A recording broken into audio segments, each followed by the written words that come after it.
Assalamualaikum warahmatullahi wabarakatuh. Putra putri yang berbahagia, apa kabarnya? Aku harapkan semua dalam keadaan baik dan sehat tentunya ya.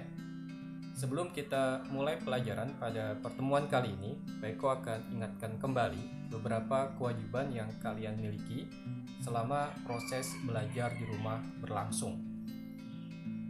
Melihat dari apa yang kalian telah tuntaskan di pertemuan-pertemuan bab sebelumnya, maka Peko mengambil kesimpulan bahwa beberapa di antara kalian masih terlihat kurang disiplin dalam mengikuti materi dan mengerjakan tugas-tugas, sehingga akibatnya terjadi penumpukan tugas yang membuat kalian kerepotan karena harus menyelesaikannya sebagai syarat mengikuti pelaksanaan PTS. Nah, Peko harapkan di kegiatan-kegiatan belajar selanjutnya kalian bisa lebih disiplin untuk mengikuti setiap pelajaran, perhatikan setiap materi yang diupload oleh Bapak Ibu gurunya, terutama dalam pelajaran Peko, lalu kerjakan tugas-tugasnya sesuai dengan arahan. Jadi ketika Peko minta untuk menuliskan komentar di forum diskusi, maka tuliskan di forum tersebut, jangan di tempat yang lain.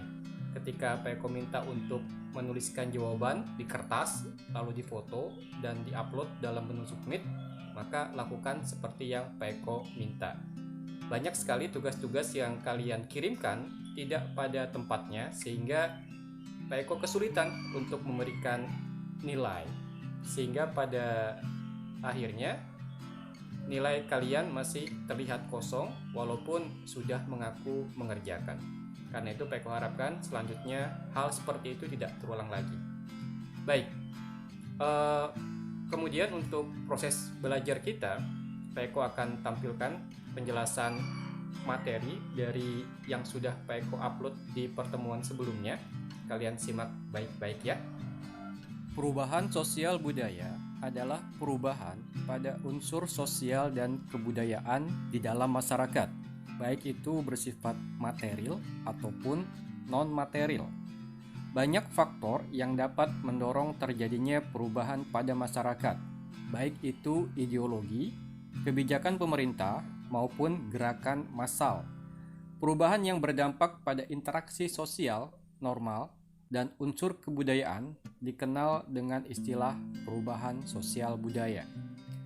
Masyarakat, sebagaimana entitas lain dalam kehidupan sosial, selalu mengalami perubahan. Ketika perubahan tersebut mencakup pada aspek-aspek sosial dan kebudayaan dalam masyarakat, maka perubahan tersebut dinamakan sebagai perubahan sosial budaya. Faktor-faktor yang mempengaruhinya diantaranya adalah kebijakan pemerintah. Contohnya begini. Pemerintah melakukan suatu kebijakan untuk membuat komposisi penduduk di Indonesia merata. Muncullah kebijakan yang disebut dengan transmigrasi, perpindahan penduduk dari lokasi yang berpenduduk padat menuju ke lokasi yang berpenduduk jarang. Perpindahan masyarakat ini dalam jumlah banyak ke tempat yang baru tentunya akan mengakibatkan perubahan sosial budaya. Tempat yang baru tersebut akan kedatangan unsur budaya baru yang nantinya akan berbaur dengan unsur budaya lama di tempat tersebut. Hal ini merupakan salah satu contoh faktor yang menyebabkan terjadinya perubahan sosial budaya di masyarakat. Ada beberapa bentuk perubahan sosial budaya. Yang pertama, dilihat dari waktunya, bisa berupa perubahan revolusi dan evolusi. Yang kedua, bisa dilihat dari pengaruhnya, terdiri dari perubahan besar dan perubahan kecil. Yang ketiga, dilihat dari perencanaannya, bisa berupa perubahan yang direncanakan ataupun tidak direncanakan. Sekarang kita akan lihat bentuk perubahan sosial yang pertama, berdasarkan waktunya. Dalam bentuk perubahan sosial ini, kita bisa membaginya dalam dua hal. Yang pertama disebut sebagai perubahan revolusi, yaitu perubahan yang terjadi sangat cepat. Contohnya bisa kita lihat pada saat revolusi industri di Inggris. Saat itu penemuan-penemuan baru digunakan untuk menggantikan tenaga manusia dalam proses produksi dengan tenaga mesin. Sehingga banyak pabrik-pabrik yang dengan seketika menggantikan tenaga manusia dengan tenaga mesin. Hal ini berakibat pada munculnya perubahan besar yang seketika di wilayah Inggris dan Eropa pada umumnya. Terjadi pengangguran besar-besaran karena pabrik-pabrik tidak lagi membutuhkan tenaga manusia.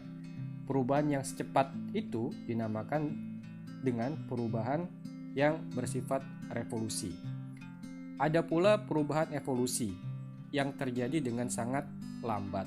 Ini contohnya terjadi pada masyarakat tradisional yang berubah secara perlahan menjadi masyarakat modern. Perubahan tersebut tidak terjadi secara seketika. Masyarakat tradisional menerima bentuk perubahan tersebut secara bertahap. Mungkin pada awalnya mereka menerima sistem pendidikan dulu, lalu menerima teknologinya, lalu menerima ajaran-ajaran modernnya, dan seterusnya. Sehingga secara perlahan masyarakat tradisional bisa menjadi masyarakat yang modern. Perubahan sosial berikutnya adalah perubahan sosial berdasarkan pengaruh. Terbagi menjadi perubahan sosial kecil, yaitu perubahan sosial yang tidak memberikan pengaruh banyak terhadap kehidupan sosial budaya. Misalnya yang terjadi pada tren model berpakaian. Walaupun model pakaian berganti, hal itu tidak memberikan pengaruh banyak pada kehidupan sosial budaya. Yang berikutnya adalah perubahan sosial besar. Nah, pada perubahan sosial besar ini, pengaruhnya cukup terasa dalam kehidupan sosial budaya sehari-hari. Misalnya, penemuan teknologi yang merubah cara hidup manusia, seperti perkembangan teknologi komunikasi yang mempengaruhi cara manusia bertukar pesan, atau misalnya penemuan teknologi industri yang merubah teknik manusia dalam menciptakan barang dan jasa. Hal itu pengaruhnya sangat besar dalam kehidupan manusia. Yang terakhir adalah perubahan sosial berdasarkan perencanaan. Ada perubahan sosial yang direncanakan, yang tujuan-tujuannya jelas dan memang segala tahapan-tahapan perubahan ditujukan untuk mencapai tujuan tersebut. Misalnya pembangunan jalan atau fasilitas tertentu yang memang dibuat untuk mempermudah kehidupan manusia. Ada tahap perencanaan yang matang sebelum proses perubahan dilakukan dalam kehidupan sosial. Ada juga perubahan sosial yang tidak direncanakan, yang terjadi di luar dugaan. Hal ini misalnya terjadi pada bencana alam yang tiba-tiba datang, yang kemudian menyebabkan perubahan besar dalam kehidupan masyarakat. Yang dulunya mudah untuk memenuhi kebutuhan karena semua fasilitas untuk itu tersedia, ketika bencana datang maka lingkungan sekitar menjadi porak-poranda dan manusia kesulitan memenuhi kebutuhannya. Putra-putri yang berbahagia, Pak Eko harapkan setelah kalian menyimak apa yang tadi sudah Pak Eko jelaskan, kalian melengkapinya dengan membaca tema yang termuat di buku paketnya masing-masing agar pemahamannya semakin sempurna. Pak Eko akhiri pelajaran pada pertemuan kali ini. Assalamualaikum warahmatullahi wabarakatuh.